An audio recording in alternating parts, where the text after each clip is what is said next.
Hello अस्सलाम वालेकुम, जय श्री राम गाइस। स्वागत है आपका फिर से एक बार पीएमएसएन के चैनल में। आज हम बात करने वाले हैं Marvel series secret invasion episode 2 को लेकर। इस एपिसोड में बहुत ही बड़े बड़े खुलासे होने वाले हैं और इस एपिसोड में हम थोड़ी सी ब्रूटलिटी भी देखेंगे। चलो देर की इस बात की, फोन को लेकर किसी एक जगह पे बैठ जाओ और वीडियो को स्टार्ट करते हैं एक छोटे से इंट्रो के साथ।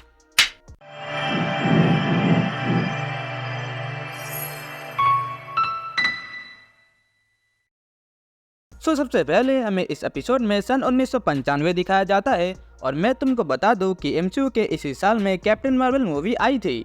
यहाँ पर हमें ये दिखाया जाता है कि कैसे स्क्रल्स को अपने ही घर से बेदखल कर दिया गया। उसके बाद हम सीधा 1997 में आ जाते हैं, जहाँ पर हम देखते हैं ग्रेविक को, जो कि अभी बहुत छोटा है।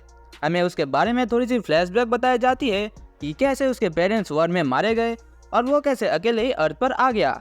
और उसके बाद निक फ्यूरी स्क्रल से ये वादा करते हैं कि वो और कैप्टन मार्वल मिलकर उनके लिए एक नया प्लेनेट ढूंढेंगे जहाँ पर वो शांति से रह सके।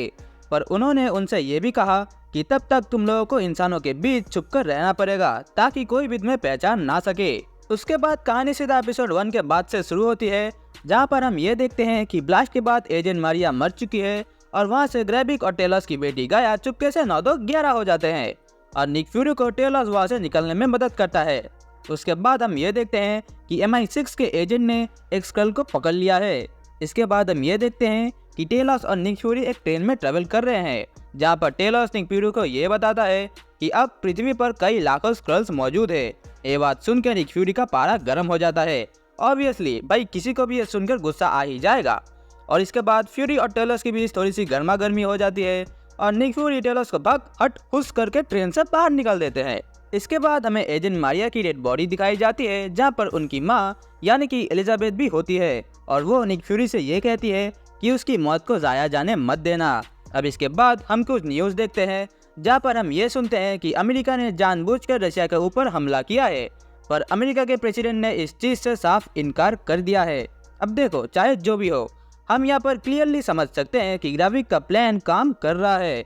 वो पहले एपिसोड से ही यही चाहता था कि इंसान आपस में लड़कर मर जाए और स्क्रल्स हमारे पृथ्वी पर राज कर सके। और मैं तुमको पहले ही बता दूं कि ये ऑलरेडी स्टार्ट हो चुका है। कई सारे स्क्रल्स इंसानी रूप में हमारे बीच में रह रहे हैं और हमको पता तक नहीं है, जैसे कि अमेरिका के प्रेसिडेंट, जी हाँ वो भी एक स्क्रल है और इनके जैसे बहुत सारे हैं। अब इसके बाद हम ये देखते हैं कि ग्रेविक और गाया उनके काउंसिल के मीटिंग में जाते हैं, जहाँ पर कई सारे देशों के बड़े बड़े मेंबर्स जैसे कि अमेरिका के प्रेसिडेंट और यूके के प्राइम मिनिस्टर बैठे हुए हैं। और ये मीटिंग ग्रेविक के लिए ही हुई है, क्योंकि उसने 2000 से भी ज़्यादा लोगों को एक साथ मारा है।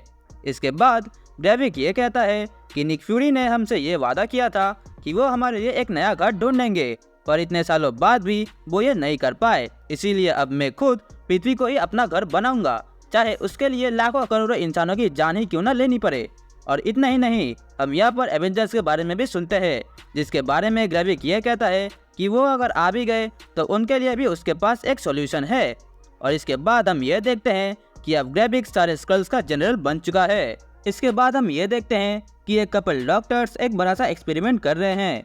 एक्चुअली में ये लोग एक मशीन बना रहे हैं ताकि वो अपने साधारण स्क्रल्स को एक सुपर स्क्रल में बदल सके। अब देखो, अगर तुम मार्वल कॉमिक्स में इंटरेस्टेड हो तो तुम्हें तो इसके बारे में पता ही होगा, पर फिर भी मैं तुमको बता दूं कि ये सुपर स्क्रल्स मामूली स्क्रल्स से भी बहुत ही ज़्यादा पावरफुल होते हैं। मतलब एक स्क्रल के अंदर 4 सुपर पावर्स होते हैं, जिसका क्लियर एग्जांपल तुम यहाँ पर देख सकते हो कि इन 4 सुपर हीरोज का DNA इन लोगों ने इकट्ठा किया है ताकि वो इनको मिलाकर एक सुपर स्क्रल क्रिएट कर सके। इसके बाद हम ये देखते हैं कि कर्नल रोडी एक मीटिंग में जाते हैं, जहाँ पर सारे देश ये कह रहे हैं कि मॉस्को में जो हादसा हुआ था उसके जिम्मेदार सिर्फ और सिर्फ निक फ्यूरी है। पर रोडी इस बात को साफ इनकार कर देता है और जैसे तैसे करके इस मामले को वहीं पर रफा दफा कर देता है।